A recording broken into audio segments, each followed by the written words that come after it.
the screen.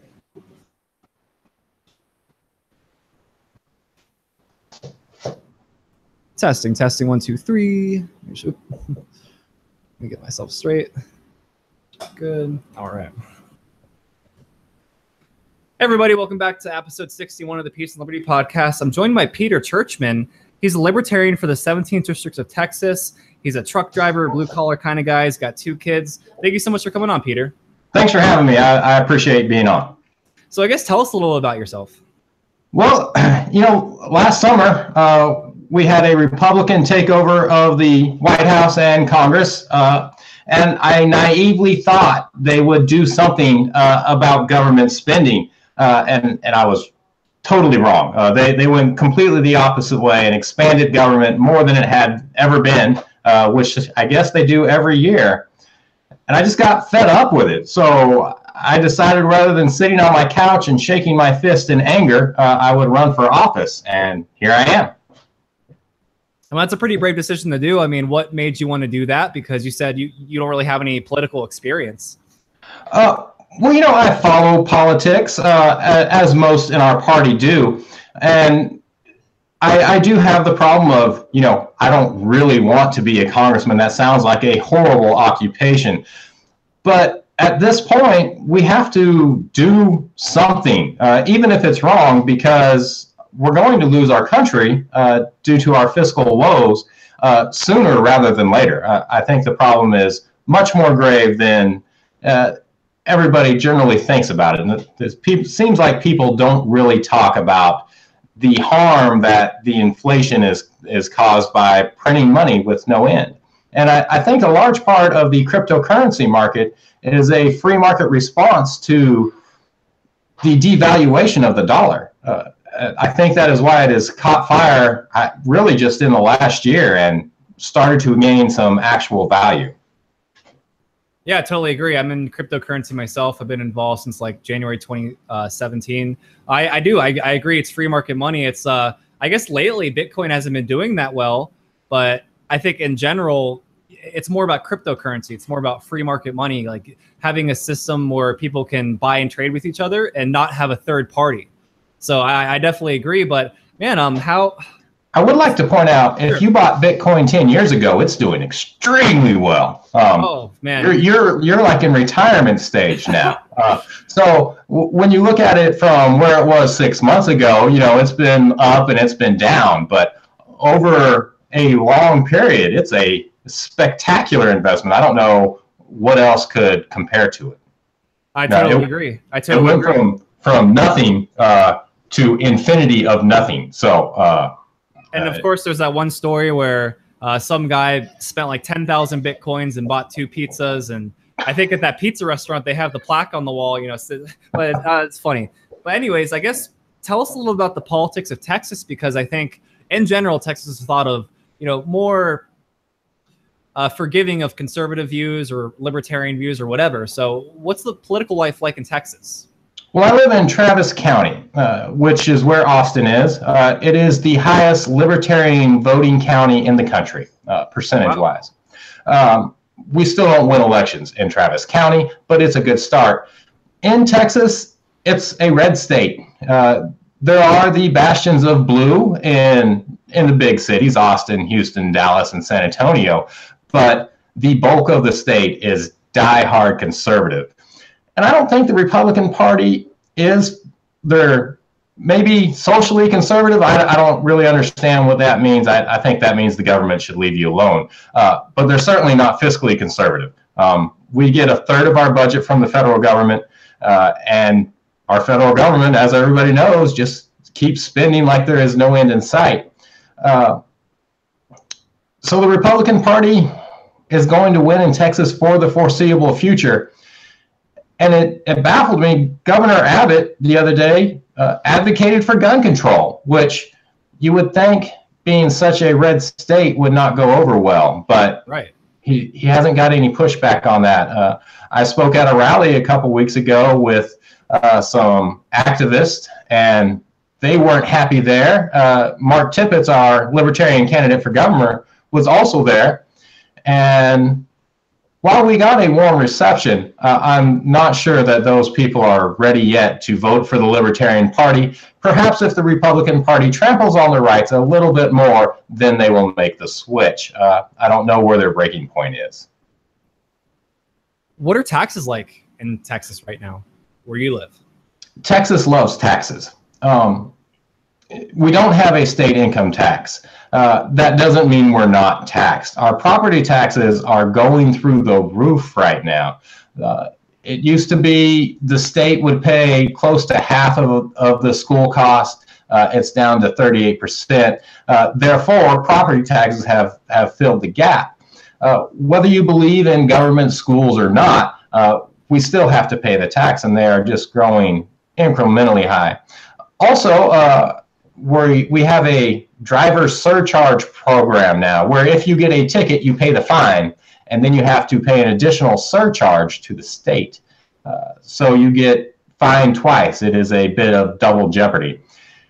And while Texas is still a good state for taxes, it seems every election cycle, especially the Libertarian Party, is advocating against not voting for a new tax raise. And sadly, we have not won them all. We lose quite a few of those, and taxes go up on people, and they give the government just a little bit more control over us.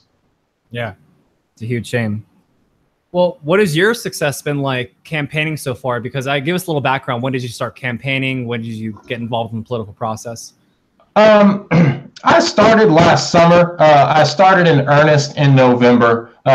During the primary season, I did all the candidate forum, dog and pony shows. I actually organized a debate, two debates that I participated in.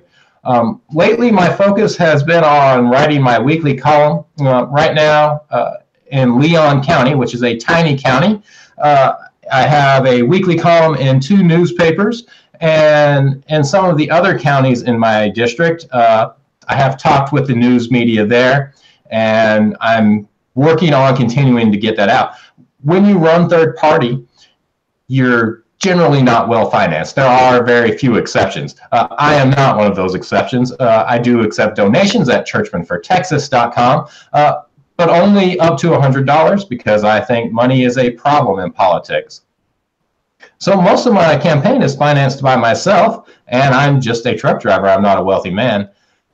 But you have to work with what you got, and my campaign is growing. I am starting to receive donations, and I'm starting to receive the monthly donations, which is huge for me. I am hoping to get several billboards up in the more rural and more affordable parts of our district towards the end of the campaign.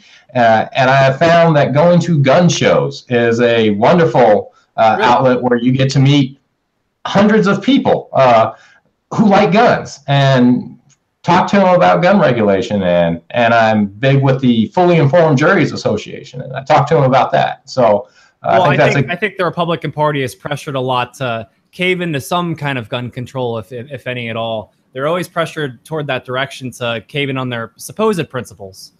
You know, that is the way it's happened. However, people like Justin Amash and Thomas Massey, who have stand true to the principles, are incredibly popular. And I don't know, especially on the Second Amendment, why the Republican Party doesn't take a hardline stance. Thankfully, there is a third party, the fastest growing party, that does have a hardline stance on gun control, with the exception of Governor Weld. Yeah. Well, I guess let's back up a little bit. How did you become a libertarian? You know, I guess I've always been a libertarian. When I started running for office and looking into how to do that, I found out that libertarians go to monthly county business meetings. I had no idea that occurred, and I think a lot of people don't. In Texas, we're trying to organize our state by precincts, which is a lofty goal. We don't even have all of the counties affiliated in Texas, even though we're one of the largest parties, libertarian parties in the United States. And I think we need to get more organized. The problem with organizing libertarians is we don't like to be controlled. We don't like to be ruled. It's kind of like trying to push spaghetti. But if we want to take a partyarchy view of how to get less government, we have to become more organized. So I found the Travis County business meeting. I went there, and I was among my fellows, and we went from there, and I became a actual registered libertarian. In Texas, you don't register with a party. It depends on which primary you vote in, whether you are a Democrat or a Republican. And then the libertarian precinct conventions are the week after the primaries, and we get no media coverage at all. And excuse me. And I don't think many people know about it.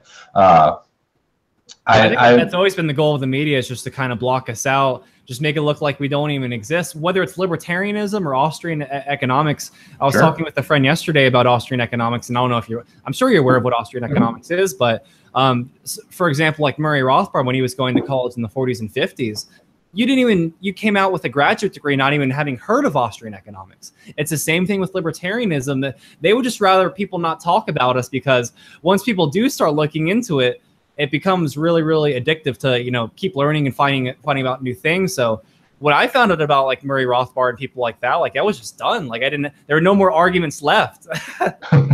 Well, it's deeper than that. I went to the League of Women Voters, who is a nonpartisan group, and they put out a voter guide before the primary. And I asked them, I was like, hey, you all include libertarians. And like, well, that would confuse people. And I don't think it would at all, especially if people were confused and they showed up, they would either just not vote in the Democrat or Republican primary, or they would.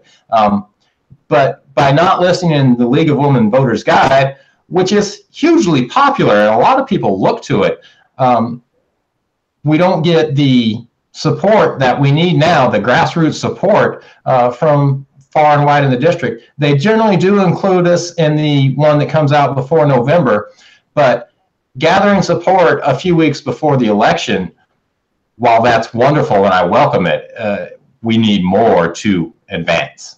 Yeah, I think the honest truth, there's a lot of people that run for local offices every election. And I think people more or less, they look at the yard signs and they look to one that says Democrat or Republican. They don't care about the person. They don't care about the laws being passed. They just care, are they supporting my Republican or Democratic Party? And, going back to what you said, yeah, there is the conflation that why would we put libertarian on the ticket? That's just the same thing as a Republican, right? And in reality, I like the way Walter Block describes it, that libertarianism, if you have, Democrats and Republicans here, libertarians is like a third part of the triangle. It's neither Republican nor Democrat. So I do hate that conflation. There's also been many other sleazy tactics, such as saying that if you're libertarian, you're alt-right automatically, or you're a Nazi, or whatever. I'm sure you've heard all this stuff that being thrown at us the past few years. But yeah, it's just all these conflated things. I liked Gary Johnson for many things, but he was pretty weak on some issues. It's just no one's perfect. Yeah, no one's perfect, but it's just like, what are we going to do about this? So I'm pretty hopeful for the future. I think libertarianism is growing, but man, oh man, it would be great to really have the feeling of those Ron Paul Revolution days where you could meet random libertarians in the street during 2008, 2009. Now it's like we got to search for each other again. The search is hard, but the good thing is you don't take any flack if you're not flying over the target. So we do have enough of a presence that at least people are wary of us. Hopefully, they will be more wary with each successive year. I don't believe I'm going to win my race this year. I think if I do really good, I might get 8% of the vote. Yeah, but it is another step forward to win eventually a libertarian can win this district. In 2020, we have something huge in Texas, and I don't know why the Republicans passed it, because when you speak of Texas government, you don't talk about Democrats. But in 2020, there's going to be no straight ticket party voting in Texas, which I think is going to have the percentage totals of libertarian candidates go by leaps and bounds beyond historical averages. Yeah, and I mean, look at what Gary Johnson pulled last time. I think he got like 3 point something percent. Like, relatively, that is a lot. But Yeah. man, it would be great to see libertarians pulling like 10%, because once we can get to that point, it's just kind of a domino effect, right? Like people are going to be Googling libertarianism, and hopefully they don't get brought to like a site that's trashing libertarianism. Hopefully Google helps that a little bit. But I guess we're definitely going to link to, I think you said it was churchmanfortexas.com. Churchmanfortexas.com. And I've never made a website before, so I spelled out for and I spelled out Texas. That's totally reasonable. I think that'll probably be easier to find for people. So we're going to link to churchmanfortexas.com so people can find you. I guess kind of my last question for you to wrap up here is, what issues are, you don't think you're going to get elected, but say you for sure could get elected and you knew that. What would the issues be that you would focus on primarily? One, federal spending. I'm running for federal office. I believe the government grows in direct proportion with how much it spends. I think if the government spends less, by default, it becomes smaller. Further than that, we have a huge debt problem, a debt problem that I think in just a decade could cause real hardships among the people. And no one seems to be talking about it, but I certainly do. And so I would do anything to curb federal spending. Libertarians, we love to talk about, well, we're going to cut this department and that department, and they're unconstitutional and they're not needed. And all those things are true. But those are the end goals. We need to start with trimming where we can, in any way we can, whether it be the DEA or just some small thing in the science budget. So that would be my one issue. That's awesome, Peter. I'll be honest, I consider myself an anarchist, meaning my end goal is no government, no income tax. But I completely agree with what you're saying, that we need to have our goals. We need to have clear goals. We need to be able to ask ourselves, where are we actually headed? And it would just be great if we could get a libertarian like Ron Paul, who, they get rid of one law and they don't add another. That's progress. If you're getting rid of a law and adding two, I consider that a net loss. You need to get rid of laws and don't add new ones. So I think you're going to say something else. Go ahead. We have had success lately.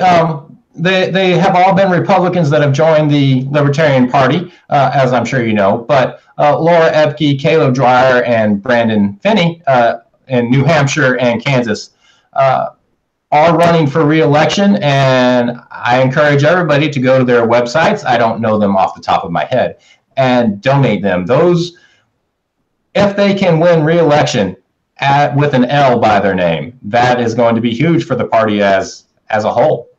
It will start to knock down the floodgates. So I know Brandon and Caleb personally. They came to the Texas convention, and I met Laura briefly. But they're all good people, and they're all as libertarian as anyone would want them to be. So support them. Absolutely. Definitely get out and support them. Obviously voluntary contributions are how people like me and Peter get by. So donate to him, donate to me, donate to everyone if you can. Peter, it was such an awesome time talking to you today, and I wish you all the best in your race. Likewise. Thank you.